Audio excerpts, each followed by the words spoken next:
कटगुण येथील शाळेत प्रवेशाच्या पहिल्याच दिवशी निर्भया पथकाद्वारे विशेष समुपदेशन व प्रबोधन कार्यक्रम, विद्यार्थ्यांचा उत्स्फूर्त सहभाग.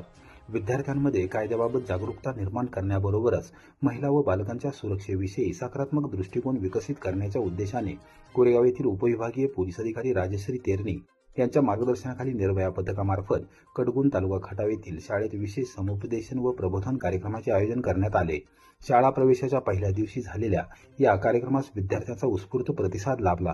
पोलीस अधीक्षक निखिल पिंगळे, अप्पर पोलीस अधीक्षक डॉक्टर वैशाली कडूकर तसेच उपविभागीय पोलीस अधिकारी राजश्री तेरणी यांच्या मार्गदर्शनाखाली हा उपक्रम राबवण्यात आला. यावेळी निर्भया पथकाच्या अंमलदारांनी विद्यार्थ्यांना महिला अत्याचार प्रतिबंध, महिला संरक्षण कायदे, मोटार वाहन कायद्यांचे पालन, वाहतूक नियमांचे महत्त्व तसेच कायद्यांचे उल्लंघन केल्यास होणारे परिणाम याविषयी सविस्तर माहिती दिली. तसेच बाल लैंगिक शोषण प्रतिबंधासाठी आवश्यक असलेल्या उपाययोजना, गुड टच बॅड टच या संकल्पनेची ओळख, वैयक्तिक सुरक्षितेची काळजी कशी घ्यावी तसेच कोणत्याही अनुचित प्रकाराला सामोरे जावे लागल्यास पोलिसांची मदत कशी घ्यावी याबाबत विद्यार्थ्यांना मार्गदर्शन करण्यात आले. कार्यक्रमात हवालदार नामदेव जाधव, पोलीस नाईक आरती यादव, अंमलदार विजय राठोड आणि विजय बर्गे यांनी विद्यार्थ्यांशी संवाद साधत विविध उदाहरणांच्या माध्यमातून विषयांचे महत्त्व पटवून दिले. विद्यार्थ्यांनीही विविध प्रश्न विचारून आपल्या शंकांचे निरसन करून घेतले. महिला व बालकांच्या सुरक्षेसंदर्भात जागरूकता वाढवणे, कायद्याविषयी आदर निर्माण करणे आणि विद्यार्थ्यांमध्ये सुरक्षितेची भावना दृढ करणे या दृष्टीने अशा प्रकारचे उपक्रम अत्यंत उपयुक्त ठरत असल्याचे मत उपस्थित शिक्षक व विद्यार्थ्यांनी व्यक्त केले. आज आमच्या शाळेमध्ये शाळेचा पहिलाच दिवस होता, पण आज शाळेमध्ये निर्भया पथक आलं होतं आणि त्या मॅडमने आम्हाला थोडक्यात काहीतरी माहिती देऊन गेली. घरची विचारणार काय माहिती दिली, तुम्ही शाळेत प्रत्येक गोष्ट घडलेली घरी सांगत असता की नाही? हो, सगळेच मुलं घरी सांगत असतात. तशी तुम्ही देखील आजची माहिती आपल्या घरी गेल्यानंतर सांगायचंय. आता आपण चालू करतोय गुड टच. गुड टच बघा काय आहे, सगळ्यांनी लक्ष द्यायचंय.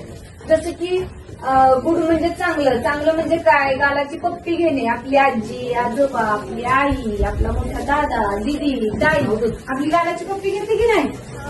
गालाची पप्पी घेतली तर आवडते का तुम्हाला? आईनं आता तुम्ही स्कूलमधून गेला, शाळेतून घरी गेल्याबरोबर आई म्हणाली की बाबा 1 महिना झालं माझं बाळ घरी होतं, आज स्कूलला गेलंय, शाळेतून घरी आलं परत. लाडानं काय करते, गालाची पप्पी घेते की नाही? मग तुम्हाला आवडते की नाही? तो चांगला स्पर्श आहे की नाही? तर बघा असे स्पर्श असतात. मग आता मी तुम्हाला सांगायला चालू केलंय. गुड टच म्हणजे चांगला स्पर्श, गालाची पप्पी घेणे.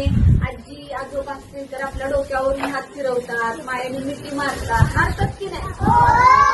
त्याला घेतो, मामा असेल आपल्याला, मामा पण देतो, जवळ घेतो, खाऊ पण देतो, आहे की नाही? हे झालं सगळं चांगलं आहे ना? हे सगळं चांगलं आहे. आपल्याला जवळ घेणं, आपल्याच घरातील, आपल्याच कुटुंबातील लोक, नातेवाईक आपल्यावरती प्रेम करत असतात. अजून आपण लहान आहोत, आपलं आत्ताचं वय आहे चॉकलेट खाणं आवडतं ना,